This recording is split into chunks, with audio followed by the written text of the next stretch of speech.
So 2022 has been an amazing year in the field of gamification, right? I mean, what predictions do you have for the coming year, like 2023? What do you expect? How do you see the field of gamification changing? One thing is that the adoption is going to increase. Okay. Okay, and it's for the same reason that I mentioned earlier, that the big ones are doing it, so there will be a lot of emulation of that among the other companies. That is what I am fairly confident about is going to happen.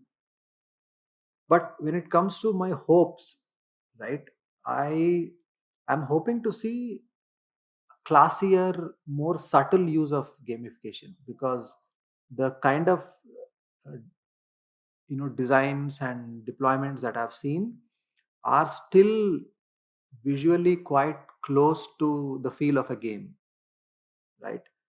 Um, so when I mentioned psychological techniques, I said it need not restrict itself only to making it look like a game. Sometimes even if it doesn't look like a game, but if it has the impact, it is still good.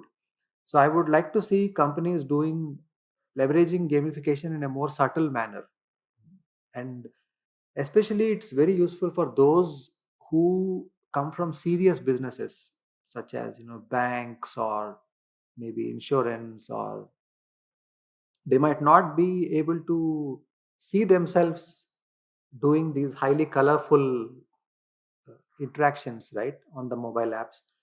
So for them also, it's a very good opportunity to explore the non-visual aspects of gamification, the more subtle forms. That's what I hope should take place in 2023. And it's a shame when something as powerful as gamification is just thrown aside as oh, this doesn't apply to my business. And this should not happen, because it's not restricted to something that looks cute and looks like a game. It can be very effective. So that's what I feel is going to happen, and I want that to happen in 2023.